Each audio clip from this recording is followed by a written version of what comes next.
Welcome back friends, this is Deepali Moria and welcome to our educational platform on Online Reader YouTube channel. So friends, here this is the session for you model paper of psychology. Yes friends, मनोविज्ञान से related जो भी आपके points होते हैं, जो भी issues होते हैं, उसको हम डिटेल क्लासेस में तो डिस्कस कर ही रहे हैं आपके साथ में।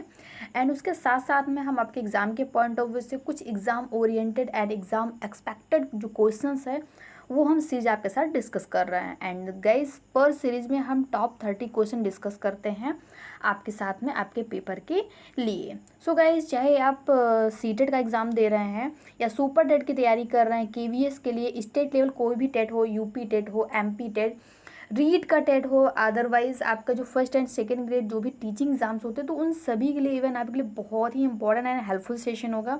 तो आप सभी के लिए यहाँ पे टारगेट रखा जाता है कि जो भी हम टॉप 30 क्वेश्चन डिस्कस करते हैं, आप एक ही क्वेश्चन को जो है खुद से उसके आंसर जो है अपने माइंड में, अपने सेल्फ में आप खुद उसका आंसर फाइंड करने की कोशिश करते हैं। एट एन लास्ट आप हमें कमेंट करके ज़रूर बताते हैं कि कितने क्वेश्चन आपके राइट रहे, मतलब इसके आधार पर आपकी कितनी तैयारी हो सके, आपने कितना तैयार किया पेपर के लिए, आप कितने प्रिपेयर हैं, ये आपकी एक खुद का टेस्ट हो जाता है सेल्फ के लिए। सो गाइज, इस सेशन को अधिक से अधिक अपने दोस्तों के साथ शेयर करें। जो भी आपके दोस्त जो है शिक्षक भर्ती की तैयारी कर रहे हैं किसी भी तरीके की, तो वो सभी हमारे साथ जुड़ सके एंड हमारे साथ अपनी स्टडी को कंटिन्यू कर सके। सो फ्रेंड्स, ये हमारा सेशन नंबर 16। इससे पहले ऑलरेडी हमने 15 सीरीज ओवर कर चुके हैं एंड पर सीरीज में हमने 30 क्वेश्चन हमने डिस्कस किया है। तो उन सभी सेशन को आप वीडियो की प्लेलिस्ट में जाके वहाँ से अटेम्प्ट कर सकते हैं।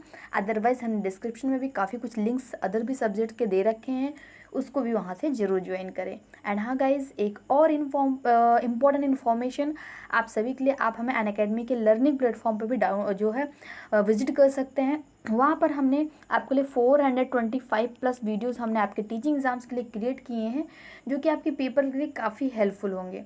सो गाइज़, आप यूट्यूब पर भी फ्री ऑफ कॉस्ट एंड जो है इसके साथ साथ में अनअकैडमी पर भी फ्री में हमें ज्वाइन कर सकते हैं। अनअकैडमी पर आप PDF भी डाउनलोड कर सकते हैं हमारे इस जो भी हम यहाँ पे डिस्कस कर रहे हैं इसका। सो आइए डिस्कस करते हैं क्या है क्वेश्चन आज की सीरीज का।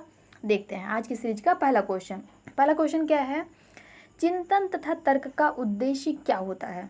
चिंतन तथा तर्क का उद्देश्य क्या होता है? तो इसका राइट आंसर जो बनेगा वो क्या हो जाएगा? समस्या का समाधान करना। क्या हो जाएगा दोस्तों? समस्या का समाधान करना। तो गाइस, आप सभी फ्रेंड्स से, सभी दोस्तों से रिक्वेस्ट है, प्लीज़ सेशन को जरूर शेयर कर दे अपने दोस्तों साथ में, जो भी सोशल मीडिया आप यूज़ कर रहे हैं उन सभी जगह पर। एंड जो भी फ्रेंड्स नए हैं वो चैनल को सब्सक्राइब करें एंड बेल आइकन प्रेस कर दीजिएगा, ताकि जो भी next videos content and study material हम आपके लिए अवेलेबल कराएं, तो गाइज उनकी नोटिफिकेशन आपको इजी वे में मिलती रहेगी। एंड हाँ, सेशन को लाइक करना बिल्कुल मत भूलिए। आइए देखते हैं नेक्स्ट क्या है। कौन सा सिद्धांत छात्रों के व्यवहार को वांछित रूप तथा दिशा प्रदान करने में शिक्षकों की सहायता करता है? तो क्या हो जाएगा गाइज आपका? प्रयास एवं त्रुटि का सिद्धांत। क्या हो जाएगा दोस्तों? प्रयास एवं त्रुटि का सिद्धांत जो हो जाएगा आपका राइट आंसर बनेगा। अगला क्वेश्चन है, अधिगम के किस सिद्धांत के आधार पर बालक में भय, प्रेम एवं घृणा के भाव आसानी से उत्पन्न किए जा सकते हैं? तो ये कौन सा सिद्धांत बनेगा गाइज? ये आपका बन जाएगा शास्त्रीय अनुबंधन का सिद्धांत। अब आपको कमेंट करके बताना है हमें। ये हमने अपने डिटेल क्लासेस में काफ़ी डिटेल्स में विद एग्जाम्पल बाय फिगर हमने डिस्कस किया है। अब आपको क्वेश्चन, ये आपके लिए वर्क है, आप हमें कमेंट करके ज़रूर बताइए कि शास्त्रीय अनुबंधन का सिद्धांत किस मनोवैज्ञानिक ने दिया। आपको उन मनोवैज्ञानिक का बताना है, हमें उस मनोवैज्ञानिक का नाम बताना है। एंड अगर आप बता पाइए तो बता पाइए। इसके साथ साथ में और भी क्या कि शास्त्रीय अनुबंधन के जो सिद्धांत है इसके और कौन कौन से उपनाम है। हालांकि मैं नेक्स्ट वीडियोज़ में इसको आपको क्लियर कर दूंगी। एंड भी जो फ्रेंड्स चाहते हैं इसका आंसर, तो आप सभी से रिक्वेस्ट है, ज़रूर आप प्लेलिस्ट में जाके हमारी डिटेल क्लासेस ज्वाइन कीजिए। डिटेल क्लासेस में सारी चीज़ें हम वहाँ पे डिस्कस कर रहे हैं। तो आपके लिए ये एक वर्क है कि शास्त्रीय अनुबंधन का सिद्धांत किस मनोवैज्ञानिक ने दिया था, तो उनका आपको नाम हमें कमेंट करके बताना है। आइए आगे चलते हैं, नेक्स्ट क्वेश्चन क्या है देखते हैं। गाइस, सेशन कैसा लगा हमें कमेंट करके ज़रूर बताइएगा एंड उसके साथ साथ में वीडियोस को लाइक भी करिएगा। जो दोस्त नए हैं तो चैनल को सब्सक्राइब करिए, दोस्तों के साथ में भी शेयर करिए आप। आइए आगे देखते हैं क्या है नेक्स्ट क्वेश्चन। सीखने की असफलताओं का कारण समझने की असफलताएं हैं, यह कथन किसका है? मतलब कि जो सीखना हमारा जो अधिगम है उसमें अगर कोई छात्र जो है अगर असफल होता है तो उसका कारण और समझने में जो है वो उसकी जो असफलताएं हैं वो मानी जाती हैं। तो मतलब कि यह सिद्धांत, यह कथन किसने कहा? सीखने की असफलताओं का कारण समझने की असफलता है। तो यह कहा था किसने? मार्शल ने। मार्शल एक मनोवैज्ञानिक हैं, इन्होंने सीखने के संबंध में अपना यह विचार व्यक्त किया था। अगला क्या है? शिक्षण अधिगम के अंतर्गत शिक्षक का प्रमुख कार्य है। शिक्षण अधिगम के अंतर्गत शिक्षक का प्रमुख कार्य क्या है? तो बालकों को सीखने के लिए क्या करना? अभिप्रेरित करना। ये यूँ कह सकते हैं, आपने हमारे डिटेल क्लासेस में हमारी जो क्लासेस उसको पढ़ी होगी तो उसमें हमने आपको बताया था कि अभिप्रेरित मतलब कि क्या हो जाएगा? मोटिवेशन। मोटिवेशन हो जाएगा आपका राइट आंसर। तो अभिप्रेरित वही चीज़ है, मोटिवेशन मतलब छात्रों को, शिक्षार्थियों को इंटरनली मोटिवेट करना किसी चीज़ के प्रति, किसी कार्य के प्रति। तो उससे वो क्या होगा? उससे वो कम समय में अधिक से अधिक अधिगम रुचिपूर्वक ढंग से कर पाएंगे। अगला क्वेश्चन क्या है? बच्चे में सीखने की प्रक्रिया कहाँ से शुरू होती है? तो अगर एक छोटा सा बालक है, वो जाहिर सी बात है अपने परिवार में पैदा होता है, वहाँ पे पलता बढ़ता है। तो एक अकॉर्डिंग अगर हम बात करें तो बालक का जो सबसे पहला विद्यालय तो उसका परिवार ही होता है। तो वो परिवार ही यहाँ पे सीखने की उसकी प्रक्रिया स्टार्टिंग परिवार से ही होती है। इसलिए हम ये कह सकते हैं कि बच्चे की जो सीखने की प्रक्रिया होती है वो कहाँ से प्रारंभ होती है? तो वो उसके परिवार से प्रारंभ होती है। तो सेशन कैसा लग रहा है? लाइक ज़रूर करती हुए जाइएगा दोस्तों। आइए आगे बात करते हैं क्या है नेक्स्ट। अगला क्वेश्चन, क्वेश्चन नंबर 7। अंतर्दृष्टि अर्थात सूझबूझ के द्वारा सीखने का सिद्धांत गेस्टाल्टवादी मनोवैज्ञानिकों की देन है। यस, ये भी मैंने अपने सिद्धांत में अपने डिटेल क्लासेस में ये सिद्धांत भी हमने कवर कर चुके हैं।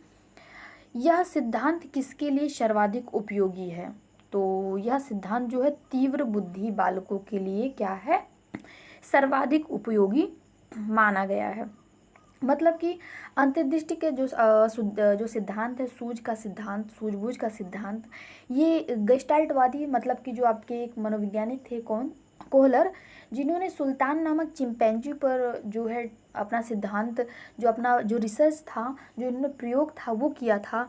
तो वहाँ पर कहीं ना कहीं अगर बात की जाए वो सूझबूझ की जो अचानक आती है वो कैसे तीव्र बुद्धि बालकों में ज़्यादा देखने को मिलती है। ऐसा नहीं कि जो है मंद बुद्धि बालकों में या सामान्य स्तर के जो बुद्धि के बालक होते हैं उनमें नहीं होती है, उनमें होती है लेकिन अपेक्षाकृत तीव्र बुद्धि की कम होती है। तो इसलिए इस सिद्धांत के लिए सर्वाधिक उपयोगी यहाँ पे बात की जा रही। तो आप क्वेश्चन को पढ़िएगा, क्वेश्चन के अकॉर्डिंग हमको बेस्ट ऑप्शन चूज़ करना होता है। क्योंकि अगर हम सीटेट की बात करें, अगर हम केवीएस की बात करें तो काफ़ी जो ऑप्शंस होते हैं आपको सस्पेंस में डाल सकते हैं।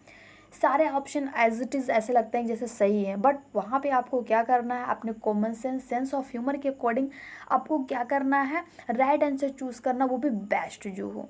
तो उसके आधार पर यहाँ पे छोटे छोटे वर्ड्स जो होते हैं जो कि हम इग्नोर कर जाते हैं, एंड उसी के अकॉर्डिंग हमारे जो क्वेश्चंस होते हैं इजी इजी से क्वेश्चंस गलत हो जाते हैं। तो सीटेट की बात करूँ, अगर केवीएस की बात करूँ, तो इन दोनों ही जगहों पर हमें क्वेश्चंस को बहुत ही बारीकी से पढ़ने की ज़रूरत होती है, जिससे कि क्वेश्चन के कॉन्सेप्ट, क्या क्वेश्चन पूछ रहा है, क्या क्वेश्चन पूछने की जो है कोशिश कर रहा वो हम समझ पाए। तो यहाँ पे आप देखिएगा सर्वाधिक उपयोगी की बात की जा रही है, तो उसके लिए आपका क्या हो जाएगा? हम तीव्र बुद्धि बालक फाइंड करेंगे, ये आंसर जो है हम टिक करेंगे। अगला क्वेश्चन पढ़ते हैं, क्वेश्चन नंबर 8 की ओर, कि अधिगम का कौन सा सिद्धांत पाठ्यक्रम के विभिन्न अंगों के एकीकरण पर जोर देता है? तो इसके लिए क्या हो जाएगा राइट आंसर आपका? गेस्टाल्ट सिद्धांत। गेस्टाल्ट सिद्धांत जो है ये आपका अधिगम के सिद्धांत के पाठ्यक्रमों के विभिन्न अंगों के एकीकरण पर विशेष जोर देता है। अगला क्वेश्चन क्या है? क्वेश्चन नंबर 9, किसी बालक में तर्क तथा समस्या समाधान की शक्ति का विकास होता है। कोई भी बालक है, अगर उसमें तर्क की या समस्या समाधान की जो शक्ति है अगर वो विकसित होती है तो कब से प्रारंभ हो सकती है? तो हम ये कह सकते हैं कि जो बाल्यावस्था आपकी है, क्या है दोस्तों? जो आपकी बाल्यावस्था है इसका अंत, बाल्यावस्था का अंत और किशोरा अवस्था का प्रारंभ, दैट मीन्स 12वें वर्ष से। तो यहाँ पे आपको एग्जैक्ट आपको ऐसे ईयर में भी दे दिया जा सकता है ऑप्शन, अदरवाइज आपसे अवस्थाओं पे भी पूछा जा सकता है कि शैशवावस्था में, बाल्यावस्था में, किशोरावस्था में, तो इस तरीके के भी ऑप्शन बन सकते हैं, वो तो आपके ऑप्शन पर डिपेंड करता है। बट आप इसको अच्छे से समझ लें क्या है। अगर वर्ष पूछा जाता है तो 12 वर्ष से, और अगर आपको अवस्था दे दी जाती है तो वहाँ पे आप किशोरावस्था जो है फाइंड करेंगे। Is that clear? मैं आशा करती हूँ सारे पॉइंट्स इजी वे में आपको क्लियर हो रहे होंगे, तो आप ज़रूर शेयर कर दीजिए दोस्तों के साथ में। आइए आगे डिस्कस करते हैं। क्या है अगला क्वेश्चन? किसी बालक की समस्याओं के विषय में पता लगाने के लिए कौन सी उपयोगी मनोवैज्ञानिक विधि है? तो कौन सी उपयोगी मनोवैज्ञानिक विधि है? तो आपकी हो जाएगी परीक्षण विधि। क्या हो जाएगा दोस्तों? परीक्षण विधि आपका हो जाएगा। अगला है, अनुकरण द्वारा अधिगम का नियम किसके द्वारा प्रतिपादित किया गया? तो अनुकरण के द्वारा की अगर बात की जाए और अधिगम के नियमों की, तो वहाँ पे आपका हेगाटी एक महोदय है, मनोवैज्ञानिक है, इनका नाम सर्वोपरि आता है। अगला क्या क्वेश्चन है? आधुनिक विचारधारा के अनुसार सीखने की सर्वश्रेष्ठ विधि है। आधुनिक विचारधारा के अनुसार सीखने की सर्वश्रेष्ठ विधि क्या हो जाएगी? आपकी हो जाएगी मिश्रित विधि। मिश्रित विधि आपकी सीखने की सर्वाधिक उपयुक्त विधि मानी जाएगी। अगला क्वेश्चन है, सीखने की प्रभावशाली विधि है। क्या है दोस्तों? सीखने की प्रभावशाली विधि की अगर बात करें तो ध्यान दीजिएगा, यहाँ पे सारे क्वेश्चन के जो आंसर फाइंड करने हैं हमको, वो हमें प्राथमिक एंड जूनियर लेवल बच्चों के आधार या उनके स्तर के आधार पर हमें फाइंड करना है। तो उस आधार पर यहाँ पे जो राइट आंसर बनेगा वो क्या हो जाएगा? आपका व्याख्यान एवं वाद विवाद विधि। क्या हो जाएगा दोस्तों? व्याख्यान एवं वाद विवाद विधि। नाउ नेक्स्ट क्वेश्चन, एक शिक्षक विषय वस्तु के साथ अपने बालक के संदर्भ में करता है। क्या करेगा? अपने बालक के संदर्भ में वो क्या करेगा? अंतःक्रिया करेगा। अंतःक्रिया दैट मीन्स अपने बालक के विषय में वो हर एक चीज़ें हर एक मोड से फाइंड करने की कोशिश करेगा। अगला क्वेश्चन क्या है? सीखना विकास की प्रक्रिया है। Very very most important question, इसको टिक कर लीजिएगा। मल्टीपल टाइम सीटेट में एंड स्टेट लेवल टेट में रिपीटेड रहा है क्वेश्चन, एंड आगे के लिए भी पॉसिबिलिटी बनती है इसके लिए। सो सीखना विकास की प्रक्रिया यह किसने कहा था? तो वुडवर्थ महोदय ने कहा था। यहाँ तक कि इससे रिलेटेड क्वेश्चंस आपके डीएलएड एंड बीएड अगर आप कर रहे हैं तो प्रशिक्षण में जो आपके पेपर होते हैं इसमें भी ये क्वेश्चन मल्टीपल टाइम देखने को मिलते हैं डीएलएड वगैरह में, तो उसको ध्यान दीजिएगा, ये क्वेश्चंस बहुत ही इंपॉर्टेंट है। अगला क्वेश्चन क्या है? अंतर्दृष्टि द्वारा अधिगम का प्रतिपादन किया गया। अंतर्दृष्टि के द्वारा अधिगम का प्रतिपादन किया गया, तो किसके द्वारा किया गया? गेस्टाल्ट मनोवैज्ञानिकों के द्वारा। किसके द्वारा दोस्तों? गेस्टाल्ट मनोवैज्ञानिकों के द्वारा किया गया था। अगला क्वेश्चन है, भूल प्रयास द्वारा अधिगम के सिद्धांत का प्रतिपादन निम्न में से किसने किया? भूल एवं प्रयास, प्रयास एवं त्रुटि का सिद्धांत, भूल या प्रयास का सिद्धांत, ये सारे किसके हैं? थांडाइक महोदय के हैं। अभ्यास एवं त्रुटि का सिद्धांत, तत्परता का सिद्धांत। ध्यान दीजिएगा, थांडाइक महोदय के जो 3 मुख्य नियम थे और 5 गौण नियम थे, इसको आप जरूर पढ़ लीजिएगा, बहुत ही ज़्यादा इंपॉर्टेंट है। 5 गौण नियम और जो उनके 3 मुख्य नियम थे। 3 मुख्य नियम कौन कौन से थे? प्रभाव का नियम, या भूल या जो है तत्परता का नियम, और ये सारे नियम बहुत ही ज़्यादा इंपॉर्टेंट है। प्रभाव का नियम, अभ्यास का नियम और तत्परता का नियम, ये तीनों ही नियम थांडाइक के मुख्य नियम के अंतर्गत आते हैं, और 5 गौण नियम है, तो उनको जरूर पढ़ लीजिएगा। विभिन्न एग्जाम्पल दे दिए जाते हैं एंड आपसे पूछा जा सकता है। अगला क्या क्वेश्चन है? क्वेश्चन नंबर 18, तार्किक चिंतन किसका एक अंग है? क्या है दोस्तों? तार्किक चिंतन किसका एक अंग है? तो हो जाएगा समस्या समाधान का। किसका फ्रेंड्स? समस्या समाधान का एक तार्किक जो है एक आवश्यक अंग माना जाता है। अगला क्वेश्चन है, समस्या समाधान की दृष्टि विधि के संबंध में किसके द्वारा वन मानुषों पर किए गए प्रयोग उल्लेखनीय हैं? तो वन मानुष पर, और उस वन मानुष का नाम क्या था? तो उसका नाम था दोस्तों सुल्तान। सुल्तान नामक चिंपैंजी पर कोहलर महोदय ने जो है अपना प्रयोग सिद्ध किया था। जैसे कि मैंने डिटेल क्लासेस में आपको बताया था, कोहलर महोदय क्या थे? एक टापू पर गए हुए थे अपने ड्यूटी के दौरान, एंड वहाँ पर इन्होंने कई बंदर मिले, जिसमें से एक सुल्तान चिंपैंजी भी था, और उन्होंने बारी बारी से जो अपने प्रयोग को सिद्ध किया अनेक बंदरों पर, लेकिन वो कुछ रिजल्ट नहीं पॉसिबल हो पाया। बट जब इन्होंने सुल्तान नामक चिंपैंजी पर अपना प्रयोग सिद्ध किया तो इन्हें काफ़ी कुछ पॉजिटिव रिजल्ट देखने को मिला। इसलिए इनका जो सिद्धांत था ये सुल्तान नामक चिंपैंजी पर किया गया था, ऐसा जो है देखा गया है उदाहरणों में। अगला क्वेश्चन क्या है? सीखने के उद्दीपक अनुक्रिया सिद्धांत के मुख्य प्रतिपादक कौन है? तो सीखने की उद्दीपक अनुक्रिया, या इसको हम अलग एक अन्य नाम से भी जान सकते हैं, क्या है दोस्तों? SR theory. SR type theory के नाम से भी हम जानते हैं। यह किसका है? थॉर्नडाइक महोदय का है।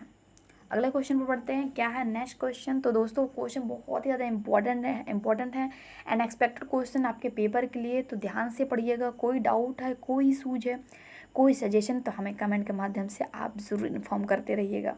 एंड हाँ गाइज, सेशन को शेयर करते रहिएगा दोस्तों साथ में, एंड लाइक नहीं किया तो लाइक ज़रूर कर दीजिएगा। आइए आगे देखते हैं क्या है अगला क्वेश्चन। क्वेश्चन नंबर 21, शिक्षा का अधिकार अधिनियम 2009, आपको पता होगा राइट टू एजुकेशन एक्ट 2009 में आया था, में एक अध्यापक के लिए न्यूनतम कार्य घंटे प्रति सप्ताह निर्धारित किए गए हैं। लास्ट यूपी टेट का एग्ज़ाम हुआ था, ये क्वेश्चन एज इट इज़ आया हुआ था।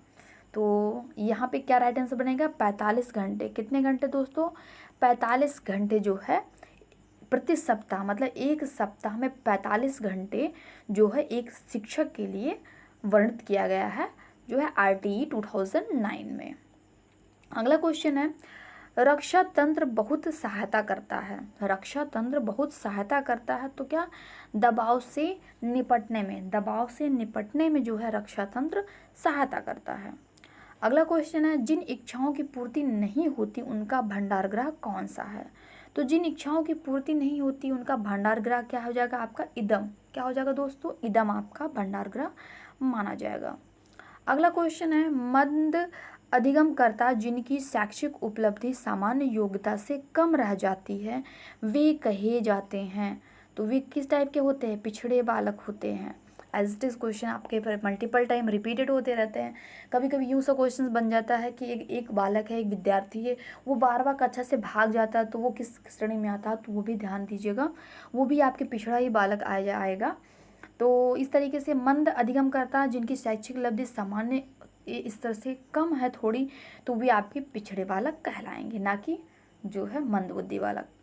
अगला है, शारीरिक रूप से असक्षम बच्चों को सामान्यता होती है। क्या है दोस्तों? शारीरिक रूप से अगर कोई बालक है वो असक्षम है, मतलब कि पढ़ने लिखने में किसी तरीके से जो है असक्षम पाया जाता है, तो वो क्या हो जाएगा? डिस्ग्राफिया। किससे दोस्तों? वो डिस्ग्राफिया से पीड़ित माना जाएगा शारीरिक रूप से। अब देखिए यहाँ पे बात निकल के आती शारीरिक रूप से। अब शारीरिक रूप में आपको जोड़ना है लेखन क्षमता से, क्योंकि कि बालक अगर अधिगम कर रहा, पढ़ रहा, लिख रहा, मतलब अगर उसके शैक्षिक प्रक्रिया में अगर बात की जाए तो फिजिकली किस तरीके से रोल प्ले करेगा। तो अगर शैक्षिक प्रक्रिया में अगर हम बालकों के शारीरिक रूप से रोल प्ले करने की बात करें तो वो अपना प्रदर्शन जो है लिखित भाषा के माध्यम से करेगा।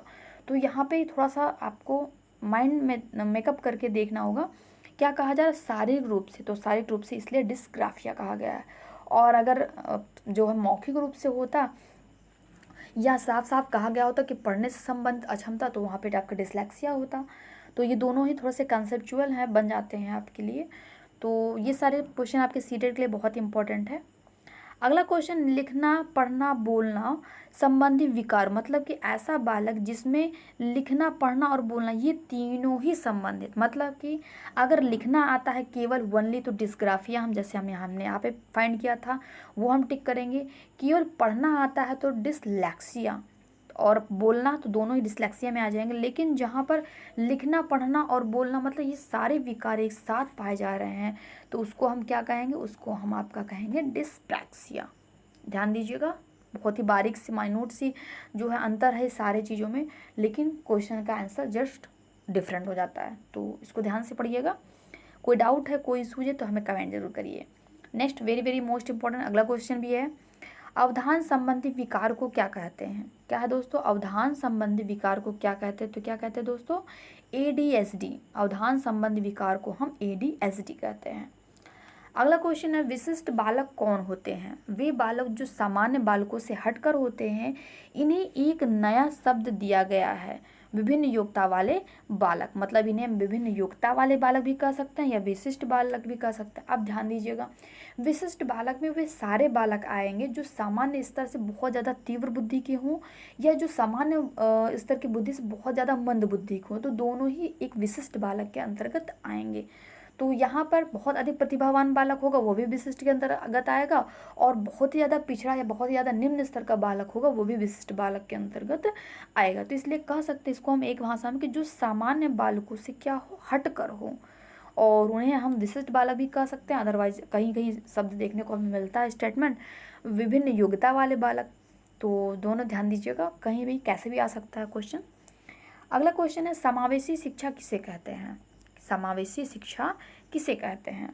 तो विशिष्ट बालकों के लिए बनाई गई नई शिक्षा प्रणाली समावेशी शिक्षा प्रणाली कही जाती है। अब समावेशी जहाँ बात की जाए तो समावेशी से आप ध्यान दीजिएगा, ऐसी कक्षा, ऐसा क्लास जिसमें निम्न स्तर के, मध्यम वर्गीय एंड उच्च स्तरीय सारे बालक एक साथ बैठकर, यहाँ तक कि अगर फिजिकली हैंडीकेप हैं, वो अगर दृष्टिबाधित हैं या अनकॉमन सेंस वाले बालक है, तो उन सभी बालकों को एक साथ रहकर, ऐसा एनसीएफ एनआरटी में आपके वर्णित किया गया है कि सभी बालकों को एक साथ शिक्षा से साथ जोड़ा जाए, मतलब उनके साथ किसी भी तरीके का भेदभाव ना किया जाए। तो ऐसे बालक, ऐसी समावेशी का मतलब ऐसी कक्षाओं को समावेशी कक्षा हम कह सकते हैं। मैं आशा कर रही हूँ सारे क्वेश्चन बहुत ही ईजी वे में आपको ईजिली समझ में आ रहे होंगे। बट अगर कोई डाउट है, कोई सूझे, कोई सजेशन, तो डोंट नो डाउट आप हमें कमेंट करें। एंड हाँ गाइस, दोस्तों को शेयर ज़रूर करें अपने हमारे सेशन को, ताकि आप सभी के दोस्त, आपके सभी फ्रेंड्स हमें ज्वाइन कर सकें। एंड मे बी जैसा मैं टाइम जो है आपके लिए मेंशन करना चाहूँगी कि मे बी जो है 9 PM रात्रि को 9 बजे मैं डेली आपकी क्लास लाइव करना मैं ऐसा सोच रही हूँ। बट अगर आप सभी की डिमांड है कोई और टाइम, तो आप हमें कमेंट के माध्यम से बता दीजिएगा। मैं उस तरीके से उस टाइम पे उस वे में आप सभी के लिए कंटेंट अवेलेबल कराने की कोशिश करूँगी। आइए देखते हैं आज का लास्ट क्वेश्चन क्या है। मैं आशा कर रही हूँ आप सभी की परफॉर्मेंस बहुत ही बेस्ट ऑफ बेस्ट रही होगी, और जैसे परफॉर्मेंस हो आप हमें कमेंट करके ज़रूर बताइए। क्या है लास्ट क्वेश्चन, 30 नंबर क्वेश्चन, विशिष्ट बालकों में कौन कौन से बालक आते हैं? क्या दोस्तों, विशिष्ट बालकों में कौन कौन से बालक आते हैं? तो विशिष्ट बालकों की श्रेणी में आने वाले बालक, नंबर 1 प्रतिभाशाली बालक आते हैं, नंबर 2 पिछड़े बालक भी आते हैं, नंबर 3 गूंगा, बहरा या अंधा भी बालक आते हैं, नंबर 4 सृजनात्मक बालक भी आते हैं, एंड नंबर 5 संवेगात्मक दृष्टि से पिछड़े बालक। तो जैसा कि मैंने आप सभी को बताया कि सामान्य स्तरीय बालक को छोड़ के उस स्तर से ऊपर और उस स्तर से नीचे, जैसे कि ये एक सामान्य स्तरीय बालक है जो कि क्या है 90 से 110 के बुद्धि लब्धि का स्तर का है। इससे अगर हम ऊपर जाते हैं तो भी, और इससे अगर हम नीचे आते हैं तो दोनों ही सिचुएशन में जो बालक हमें मिलेंगे वो बालक क्या होंगे, वे बालक प्रतिभाशाली छात्र कहलाएंगे, सॉरी विशिष्ट बालक कहलाएंगे। वे सारे बालक आपके क्या हो जाएंगे, विशिष्ट स्तरीय बालक होंगे। ध्यान दीजिएगा। तो क्या कहा गया नीचे नोट में, क्या कुछ बताया गया है कि विकलांग बालक विशिष्ट बालकों की श्रेणी में नहीं आते हैं। क्या है दोस्तों, विकलांग बालक विशिष्ट बालकों की श्रेणी में नहीं आते, ये आपको ध्यान देना है। तो विशिष्ट बालकों की कैटेगरी में कितने प्रकार के बालक आएंगे, तो कुछ इस तरीके के बालक आपके आएंगे, ये 5 कैटेगरियों के। तो सेशन कैसा लगा कमेंट करके हमें ज़रूर बताइएगा। एंड हाँ, अनअकैडमी के लर्निंग ऐप पर दीपाली मौर्य के नाम से आप हमें ज्वाइन करते रहिए, एंड यूट्यूब पर सब्सक्राइब कर लीजिए, एंड दोस्तों के साथ शेयर करना बिल्कुल मत भूलिए। सो गाइस, ये हमारा ऑनलाइन रीडर हमारा यूट्यूब का चैनल है, एंड अनअकैडमी पर आप हमें दीपाली मौर्य के नाम से ज्वाइन कर सकते हैं। So guys, at end last thank you for watching me on YouTube.